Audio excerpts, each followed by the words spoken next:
भारत तो छोड़िए, दुनिया में भी किसी ने की होगी। अरे ऐसा कुछ नहीं है। कितना बहुत सारे 30 साल तो हो गए लगभग अंदाज से। 30वां रिपोर्ट है। 30वां रिपोर्ट। हाँ 30वां रिपोर्ट है। हम्म। लेकिन मेरे को लगता है this is the best report.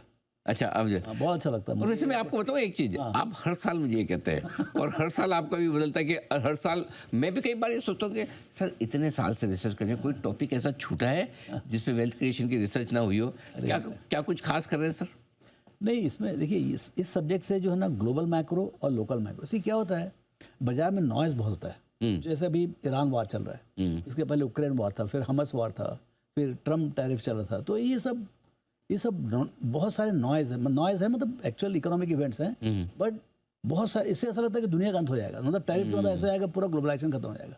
या अभी जैसे ये वार हुआ, ऐसा लगता है कि मतलब क्या तेल का दाम 150 हो जाएगा, 200 है, मतलब जो फियर का, see there is no control over the fear, short term fear, you know, मतलब इवन कमोडिटी मार्केट्स में भी मतलब सीधा 15% ऊपर 15% नीचे एक न्यूज़ लाइन में।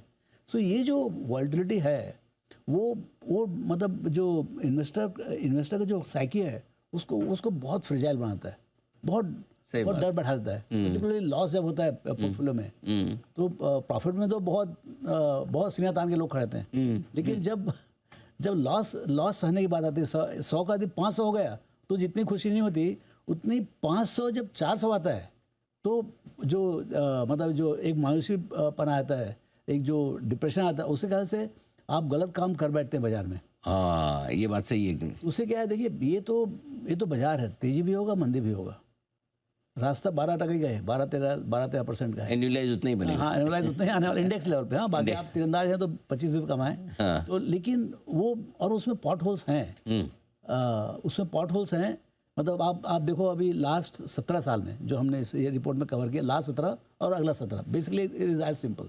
तो 17 साल में 1 ट्रिलियन का 4 ट्रिलियन हुआ, लेकिन रास्ते में सब कुछ हुआ। कोविड हुआ, डिमोनेटाइजेशन हुआ, रेरा हुआ, जीएफसी हुआ, सब कुछ हुआ।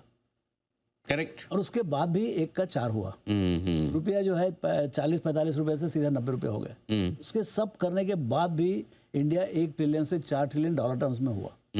बराबर। अब हम क्या बोल रहे हैं, ये अगला 17 साल में ये 4 का 16 होगा पक्का। या तो 15 साल में होगा या 19 साल में होगा, बहुत में बहुत।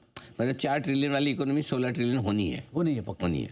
अच्छा, अब स्टॉक मार्केट में आए, स्टॉक मार्केट में 4 ट्रिलियन का इकोनॉमी है, 5 ट्रिलियन का मार्केट कैप है, और ये बढ़ते आ रहा है रेशियो। यदि सेम रेशियो रखो तो भी 25 से, अब यदि मतलब 16 ट्रिलियन होता है तो आपको सामने दिख रहा है अगले 17 साल में जो यंग इन्वेस्टर्स के लिए 25 से 30 ट्रिलियन डॉलर का मार्केट हो जाएगा। वाह, क्या बात है, यहाँ से 5 गुना कम से कम। आपका यदि 16 ट्रिलियन का जीडीपी होता है और 1/3 आपका सेविंग्स होता है 32-33%, तो आप क्या बात कर रहे हैं, आपको करीब कम से कम 5 से 6 ट्रिलियन डॉलर का एनुअल सेविंग्स हो जाएगा।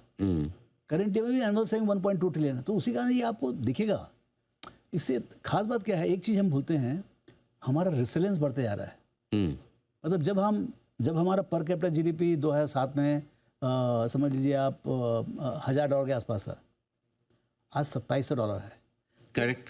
$1000 में इस टाइप के जब झटके लगते हैं तो आप बैठ ही जाते हो पूरा। हाँ, फिर ताकत ही कम है। पूरा लाइन लग जाता है, मतलब पेट्रोल पंप खाली, ये खाली वो खाली, बिकॉज आपके पास पैसे ही नहीं है। सही बात है। आज के दिन में आपके पास पेट्रोल डीजल या मतलब मोस्ट ऑफ द थिंग्स, थोड़ा तकलीफ है, लेकिन ऐसा कुछ नहीं। प्रॉब्लम ये नहीं कि पैसे नहीं है। हाँ, पैसे नहीं है, हाँ, सामान नहीं खरीद पा रहे अलग बात है, लेकिन पैसे नहीं होने वाली प्रॉब्लम नहीं। लॉजिस्टिक इशू हो गया कि हमारे शिप्स अटक गए इसके लिए, या हम अफोर्ड नहीं कर पा रहे, वैसा नहीं। ऐसा कोई बात नहीं, सिर्फ थोड़ा सा लॉजिस्टिक इशू हो गया है, but that is also short term. तो ये रेसिलेंस जो है इकोनॉमी में आज आ गई है, और जैसे जैसे हम आगे बढ़ते आएंगे India will become more resilient. India का जो स्ट्रैटेजिक पोजीशन है, अब देखिए हमारी सबसे दोस्ती है। करेक्ट। मोदी ने इस ढंग से चलाया पूरा फॉरेन पॉलिसी, भाई सबसे दोस्ती, किसी से दुश्मनी मत करो। क्या है सबसे बड़ी इंपॉर्टेंट चीज, क्या है वेल्थ क्रिएशन में, वेल्थ मशीन तभी काम करेगा जब आपका इकोनॉमिक मशीन काम करेगा। करेक्ट। तो ऐसा कुछ ना हो कि इकोनॉमिक मशीन एकदम बैठ जाए, जैसे आपका डिमोनेटाइजेशन हो, मतलब आपका दुकान ही बंद कर दिया आपने, फिर तो वेल्थ मशीन भी काम क्या करेगा। सही बात है। Because it is dependent on corporate profits. आपके जो अंडरलाइंग, आज देखिए अमेरिका में कोई क्राइसिस नहीं है, दुनिया में क्राइसिस है, लेकिन अमेरिकन स्टॉक मार्केट में जीरो क्राइसिस है। क्यों? क्योंकि उनका इकोनॉमिक इंजन जो है is not impacted at all.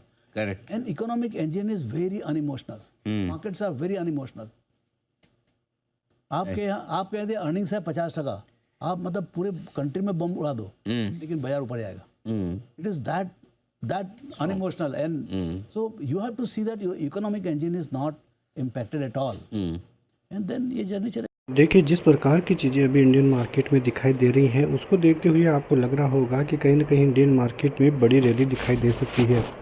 लेकिन बस ये रिटेलर का ट्रैप है, मतलब ऑपरेटर रिटेलर को ठगना चाहता है, वो तेज़ी का एक दिखावा कर रहा है, क्योंकि इंडियन मार्केट में अभी कुछ भी संभलता हुआ दिखाई नहीं दे रहा है। और आप देखोगे तो आपको लगेगा भी, ऐसा लग भी सकता है कि कहीं न कहीं इंडियन मार्केट में यहाँ से गिरावट दिखाई दे सकती है, लेकिन ऐसा है नहीं।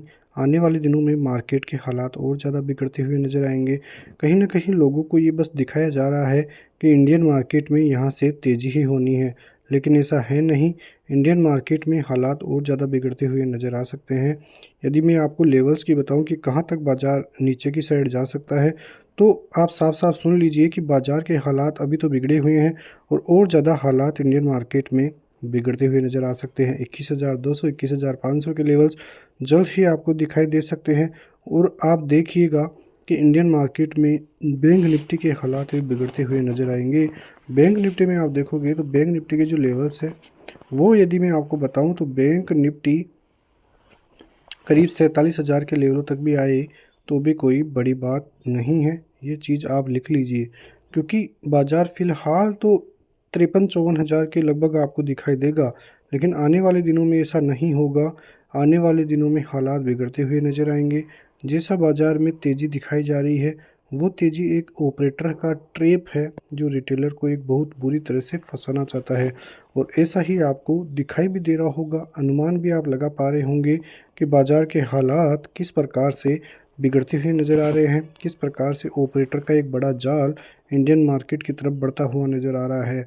वहीं अमेरिकी बाज़ारों की बात करें तो फ़िलहाल तो हालात अंडर कंट्रोल है, लेकिन आने वाले दिनों में आप देखोगे कि अमेरिकी बाज़ार के हालात भी बिगड़ते हुए नज़र आएंगे। देखिए, इसके पीछे का रीज़न एक ही होता है कि जब भी मार्केट डाउन ट्रेंड में होता है तो कहीं ना कहीं बाज़ार में रिकवरी की कोशिश की जाती है, और वो रिकवरी जो कॉल राइटर्स होते हैं या पुट राइटर्स होते हैं, उनको एग्जिट करने के लिए होता है।